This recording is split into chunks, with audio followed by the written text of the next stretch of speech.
Hi friends, শেয়ারবাজার রহস্য চ্যানেলে আপনাদের স্বাগত। আশা করি আপনারা ভালো আছেন এবং সুস্থ আছেন। ফ্রেন্ডস, আগামীকালের বড় ইভেন্টের কথা মাথায় রেখে, আগামীকালের বড় ইভেন্ট বলতে ফেডারেল রিজার্ভের যে ইন্টারেস্ট রেটকে কেন্দ্র করে যে মিটিং, মার্কেট কিন্তু অত্যন্ত কশিয়াসলি মুভ করছে। পরপর গত 3 দিন যদি দেখা যায়, নিফটি অত্যন্ত একটা ছোট রেঞ্জের মধ্যে মুভমেন্ট করছে। ফাইনালি আজকেও প্রায় 35 পয়েন্ট উপরে গিয়ে বন্ধ করেছে। অন্যদিকে ব্যাংক নিফটি একইভাবে খুব আস্তে আস্তে করে মুভ করছে 52,189, অর্থাৎ প্লাস 36 পয়েন্ট উপরে ক্লোজিং দিয়েছে। আজকে ডিআইআই এবং এফআইআই দুজনেই কিনেছে। ডিআইআই প্রায় 874 কোটি টাকার শেয়ার কিনে ঘরে নিয়ে গেছে। অন্যদিকে এফআইআইও প্রায় 483 কোটি টাকার শেয়ার কিনে ঘরে নিয়ে গেছে। ফ্রেন্ডস, কালকের যে মানে ফেডারেল রিজার্ভের ডিসিশন, তার উপর কিন্তু অনেক কিছু জিনিস নির্ভর করছে। প্রথমত হচ্ছে উনি 0.25 বেসিস পয়েন্ট কাট করবেন না 0.50% কাট করবেন, এটা একটা ওরি। দ্বিতীয়ত, উনি কাটার পরে ইন্টারেস্টটা কাটিং করার পরে যে কমেন্ট্রিটা দেবেন রিগার্ডিং অর্থনীতি, সেটার উপরে কিন্তু মার্কেট ওয়েট করে আছে। এবারে যদি কালকে আমেরিকান মার্কেট অ্যাকর্ডিংলি যেভাবে রিয়াক্ট করবে, আমাদের মার্কেটে পরশুদিন মিনস আজকে মঙ্গলবার, কাল বুধবার, বৃহস্পতিবার কিন্তু গ্যাপ আপ বা গ্যাপ ডাউন হওয়ার সম্ভাবনা সাধারণত প্রবল থাকে। যাই হোক, এইটাই এর জন্যই কিন্তু নিফটি একটু ধীর চাল দিচ্ছে। আমি আজকে যদি আপনাদেরকে নিফটির মানে যে মুভমেন্টটা চলছে সেটা যদি দেখাই, দেখুন পরপর 3 দিনের ক্যান্ডেল, আমি ডে ক্যান্ডেলে গেছি, একদম উপরের লেভেলে খুব মানে ছোট রেঞ্জের মধ্যে পরপর 3 দিন ঘোরাঘুরি করছে। মানে গত কালের যে হাই এবং লো ছিল, আজকে কিন্তু তার হাইও ভাঙেনি এবং লো ভাঙেনি, কিন্তু জাস্ট ও একটু উপরে গিয়ে ক্লোজিং দিয়েছে, সবচেয়ে উপরে ক্লোজিং দিয়েছে। আচ্ছা, দ্বিতীয়ত হচ্ছে ম্যাক্রো যে এনভায়রনমেন্টটা তৈরি হচ্ছে। ম্যাক্রো এনভায়রনমেন্ট বলতে ফ্রেন্ডস, ম্যাক্রো এনভায়রনমেন্ট বলতে যেটা বোঝাতে চাইছি, ধরুন বর্তমান যে এনভায়রনমেন্টটা ছিল বিজনেস এনভায়রনমেন্ট, সেই এনভায়রনমেন্টটা কিন্তু চেঞ্জ হচ্ছে ইন দ্য সেন্স, ফার্স্ট আমাদের যে কারেন্সি সেটা কিন্তু ধীরে ধীরে স্ট্রং হচ্ছে। স্ট্রং হওয়া বলতে ধরুন আমাদের যে আমাদের তো ম্যাক্সিমাম জিনিসপত্র বাইরে থেকে কিনতে হয়, তাই না? আমাদের ম্যাক্সিমাম জিনিসপত্র বাইরে থেকে কিনতে হয়। তো যেটা 84.14 পর্যন্ত চলে গেছিল, আজকে সেটা কিন্তু 83.72-তে এসে দাঁড়িয়েছে। মানে প্রায় 28, 14, 42 পয়সা কিন্তু আমাদের রুপি স্ট্রং হয়েছে। এতে কি হয়, এতে আমাদের যে ট্রেড ডেফিসিট থাকে, মানে আমাদের যে বাইরে থেকে জিনিসপত্র আনার জন্য যে ডলার বাই করে পেমেন্ট করতে হয়, বিশেষ করে ডলার পেমেন্ট যেগুলোতে হয়, তাতে কিন্তু আমাদের কস্ট অনেক কম হয়। সুতরাং বৃহত্তর অর্থনীতির ক্ষেত্রে রুপি যত স্ট্রং হবে তত কিন্তু আমাদের অর্থনীতির জন্য ভালো, number one. Number two, oil তুলনামূলকভাবে অনেক সফট, প্রায় 70-এর কাছাকাছি ঘোরাঘুরি করছে। ক্লিয়ার? তাহলে 70-এর কাছে ঘোরাঘুরি করছে মানে আমাদের রিজার্ভ ব্যাংকের যে টার্গেট ছিল 110 পর্যন্ত তারা তাদের ফ্লেক্সিবিলিটি ছিল, কিন্তু সে জায়গায় অনেকটা কমে আছে। থার্ড হচ্ছে, যদি ফেডারেল রিজার্ভ অবশ্যই ইন্টারেস্ট রেট কাট করবে, আমরাও ইন্টারেস্ট রেট কাট করব, এবং এই ইন্টারেস্ট রেট কাটের যে সাইকেল, ধরুন একটা সাইকেল, ধরুন ইন্টারেস্ট রেট যে টাইট করা হয়েছিল, বাড়ানো হয়েছিল কবে থেকে, প্রায় 22 থেকে ইন্টারেস্ট রেট বাড়ানো হচ্ছে। তাহলে আজকে 2 বছরের উপর হয়ে গেল। সেক্ষেত্রে আবার এই কাটিং যে ব্যাপারটা চলছে, সেটা এখন কতদিন পর্যন্ত চলবে সেটাও কিন্তু একটা বড় ফ্যাক্টর, এবং অ্যাকর্ডিংলি কিন্তু মার্কেট সাইকেলটা সেভাবে তৈরি হবে। সুতরাং প্রেজেন্ট রান যদি যেভাবে ব্যাড নিউজকে ওভারকাম করে মার্কেট ধীরে ধীরে ধীরে ধীরে উপরে যাওয়ার চেষ্টা করছে, now it is million dollar question যে মার্কেট ফাইনালি কোথায় গিয়ে কারেকশন দেবে, নোবডি নোজ। আচ্ছা, আইপিওর বাজার প্রচন্ড মানে over heated. Bajaj housing finance 70 টাকার আইপিও, গতকাল যেটা 165 টাকাতে ক্লোজিং হয়েছিল, আজকে সেটা ক্লোজিং হয়েছে প্রায় 181 টাকাতে। তার পি চলে গেছে প্রায় 81-র কাছাকাছি। অন্যদিকে তার যে মার্কেট ক্যাপ প্রায় 1.5 লক্ষ কোটি টাকার কাছাকাছি। সুতরাং ইন অল দা ওয়েতে মার্কেটে একটা অত্যন্ত একটা ওভার হিটেড কন্ডিশন বোঝা যাচ্ছে, কিন্তু কেউ কিছু করতে পারছে না। আচ্ছা, গভর্নমেন্ট আজকে সিদ্ধান্ত নিয়েছে যে আমাদের যে মানে Indian airport, number of airport যেটা আমাদের দেশে ছিল 2014 সালে, যেটা ছিল 74, 2014 সালে আমাদের সারা ভারতবর্ষে এয়ারপোর্টের সংখ্যা ছিল কত না 74।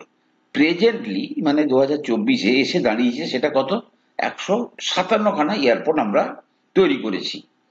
বাট গভর্নমেন্ট প্ল্যান করছে আগামী অ্যানাদার মানে গভর্নমেন্ট একটা টার্গেট করছে যেটা আমাদের 100 বছরের মানে আজাদির যে পূর্ণ 2047 পর্যন্ত এই এয়ারপোর্টের সংখ্যাটাকে 350 থেকে 400 করবে।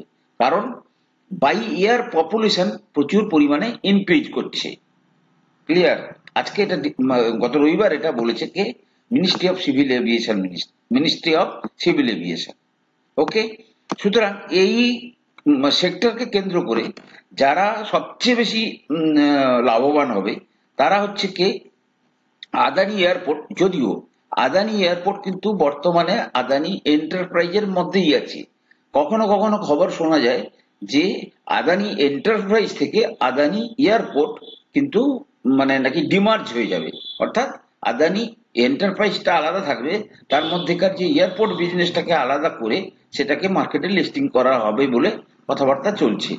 অন্যদিকে জিএমআর এয়ারপোর্ট, যদি মানে আমি এয়ারপোর্টের দিকের কথা ভাবি, আর অন্যদিকে এয়ারলাইন্স এর কথা যদি ভাবি, ইন্ডিগোর দিকে আপনারা ভাবনা চিন্তা করবেন।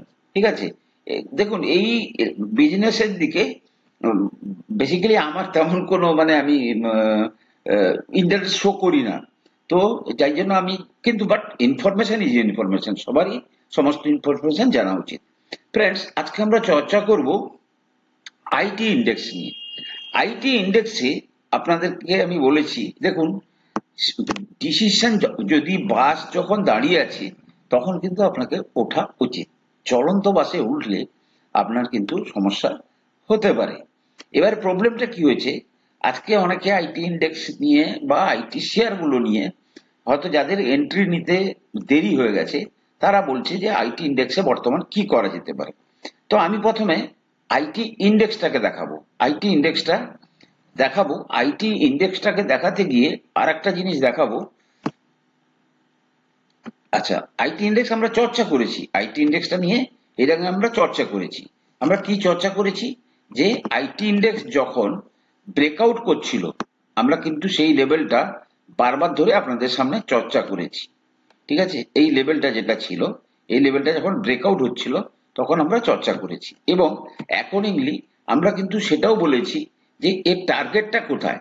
বাট ব্রেকআউট হয়ে কিন্তু ব্রেকআউটও হয়েছে, ব্রেকআউটের হওয়ার পরে টেকনিক্যালি সবচেয়ে যেটা মানে ভালো সেটা হচ্ছে কি না রিট্রেসমেন্ট।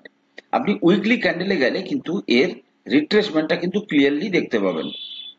ঠিক আছে, এই দেখুন এটা হচ্ছে ব্রেকআউট ক্যান্ডেল, তারপরে এটা হচ্ছে রিট্রেসমেন্ট হয়েছে পরপর দুটো ক্যান্ডেলে, তারপরে কিন্তু ব্রেকআউট দিচ্ছে। নাও এবারে কোশ্চেনটা হচ্ছে বর্তমান পরিস্থিতিতে আমাদের এই আইটি ইন্ডেক্সের টার্গেট কোথায়। টার্গেটটা হচ্ছে কি না, টার্গেটটা হচ্ছে আমি যদি অ্যাজ পার ফিবোনাকি রিট্রেসমেন্ট দেখি তাহলে দেখা যাবে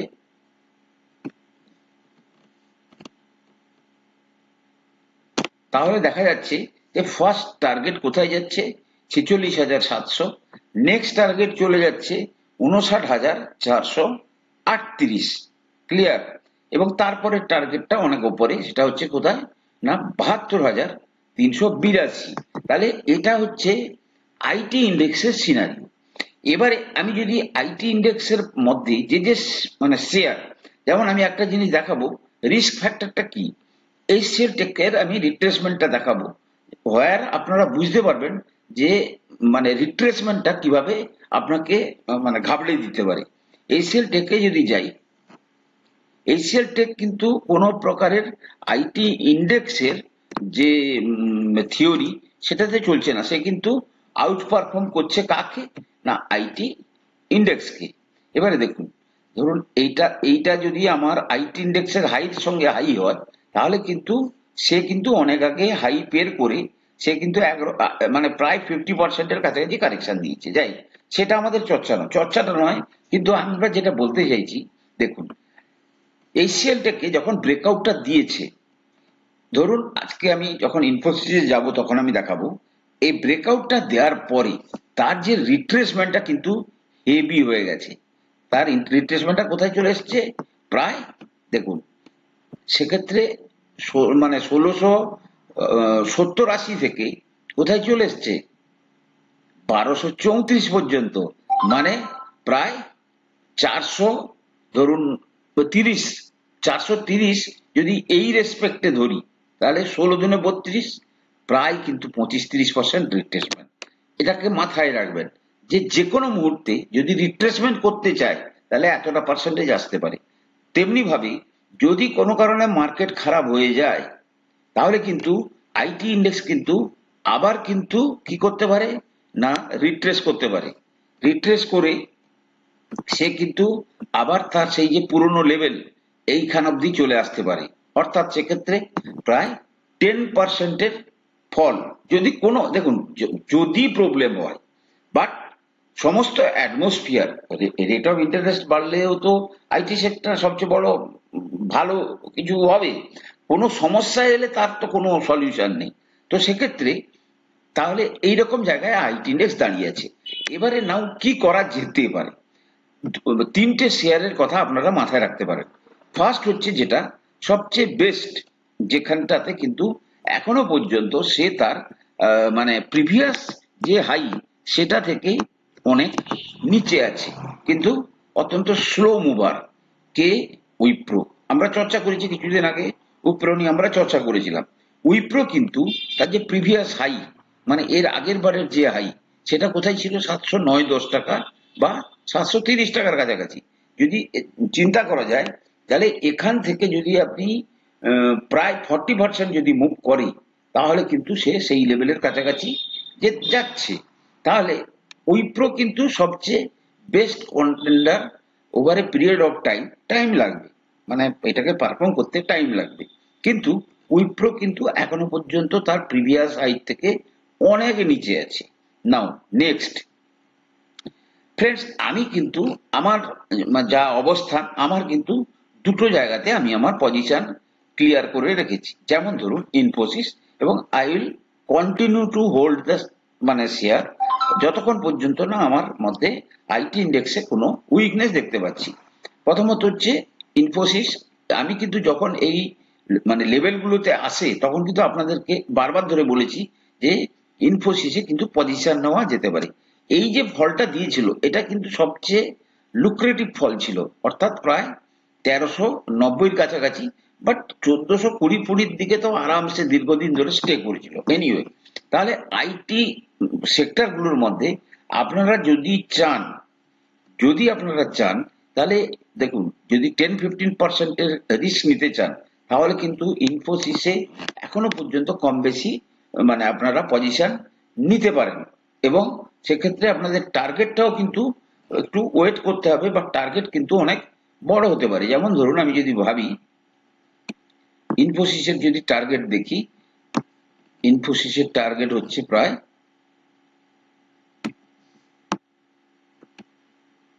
দেখুন 2200 প্রথম টার্গেট, দ্বিতীয় টার্গেট 2867, তৃতীয় টার্গেট 3544। মার্কেটে একটা জিনিস অ্যাটলিস্ট আপনাদের উপলব্ধি হয়ে যাচ্ছে, মার্কেটে কিন্তু এভরিথিং পসিবল। আপনার মনে হয় এখান থেকে ওই সমস্ত লেভেল, কিন্তু আলটিমেটলি যখন আপনি ঘুরে ফিরে চার্ট গুলো দেখবেন না, এভরিথিং হ্যাপেন্স হিয়ার, সব জিনিসগুলো কিন্তু বাস্তবায়িত হয়। প্রবলেমটা কোথায়? না, প্রবলেমটা হচ্ছে আমরা আমাদের উইজডম, মানে আমাদের যে বুদ্ধি মেধা, সেগুলো কিন্তু বিশ্বাস করতে চাইছে না যে এগুলো হয় বলে। আজকে যদি সবাই যদি সবকিছু বিশ্বাস করতো তাহলে কিন্তু সবাই তো অনেক পয়সা বানাতে পারতো। যেমন ধরুন আমি লার্সেন টুব্রো ইনফোটেক মাইন্ডট্রি এই শেয়ারটা নিয়ে কতবার ধরে বলেছি। এই 4800 লেভেলে প্রায় 3-4 বার ধরে আমি ভিডিও বানিয়েছি। আলটিমেটলি ফাইনালি দেখুন সে কিন্তু ব্রেকআউট দিয়ে আলটিমেটলি কিন্তু সে তার এই লেভেলে চলেই আসছে। সুতরাং ওভার এ ম্যাটার অফ 4-5, ধরুন 1-2-3-4 মাস, আর 1-2 মাস পরে দেখা যাবে সে তার প্রিভিয়াস হাইতে পৌঁছে গেছে। সো সবকিছু কিন্তু হয়। সুতরাং এইরকম একটা ভাবনা নিয়ে যদি আপনারা থাকেন, ও আর একটা যে শেয়ারটাতে আপনি এখন বাই করতে চাইলেও করতে পারেন, সেটা হচ্ছে আমার যেটা প্রথমত একটা হচ্ছে তো হ্যাপিয়েস্ট মাইন্ড। দেখুন দ্যাট মানে কি এখনো পর্যন্ত ঠিকমতো বোঝা যাচ্ছে না, যদিও ম্যানেজমেন্ট বলেছিল হ্যাপিয়েস্ট মাইন্ডে যে this will be their best year. Management বলেছে যখন তার শেয়ার বিক্রি করেছিল। সেক্ষেত্রে কিন্তু এখনো পর্যন্ত হ্যাপিয়েস্ট মাইন্ডে কিন্তু তেমন কোনো কিছু দেখা যাচ্ছে না যাতে করে কিন্তু কোনোভাবে শেয়ারটার মধ্যে কেউ তেমন ভাবে কোনো কিছু হোল্ডিং বাড়াচ্ছে। সুতরাং মার্কেটে বেটার হওয়ার আগে কিন্তু চার্ট বলতে শুরু করবে। দেখুন এগুলো হতে বেশি দিন টাইম লাগে না, কখন হয়ে যাবে রাতারাতি 1-1.5 সপ্তাহের মধ্যে বুঝতেই পারবেন না। 1-1.5 সপ্তাহের মধ্যে সে দেখা যাবে আরামসে 10, 15, 20, 30% পর্যন্ত মুখ দিয়ে গেল। আর যেটা হচ্ছে সেটা হচ্ছে বিড়লা সফট। বিড়লা সফট কিন্তু একটা ভালো রিট্রেসমেন্টে আছে, এটাকে নিয়ে ভাবনা চিন্তা করতে পারেন। ফ্রেন্ডস দেখুন বিড়লা সফট 854 লেভেলে গেছিল। 854 লেভেল থেকে আমরা কিন্তু যখন সে রিট্রেস করেছিল 560-65, তখন কিন্তু ভিডিও করে বলেছিলাম যে বিড়লা সফট আপনারা বাই করতে পারেন। এবারে সে রিট্রেসমেন্টটা ওভার করে সবে সে মুভ করছে এই জোনটার মধ্যে, ধরুন 650 থেকে 550, এই জোনটার মধ্যে কিন্তু আপনি আপনার প্ল্যান করে কিন্তু আপনি হোল্ড করুন, মানে দীর্ঘ মানে ফর এ লং টার্ম আপনি কিন্তু বেটার রেজাল্ট পেলেও পেতে পারেন। ফ্রেন্ডস, আমি কোনো সেবি রেজিস্টার্ড অ্যানালিস্ট নই। কোনো শেয়ারে কেনা বা বিক্রির আগে আপনারা কিন্তু আপনাদের ফাইন্যান্সিয়াল অ্যাডভাইজারের পরামর্শ নিয়েই কিন্তু শেয়ারে কেনা বা বিক্রির সিদ্ধান্ত নেবেন। ভালো থাকুন, সুস্থ থাকুন, কথা হবে পরের এপিসোডে।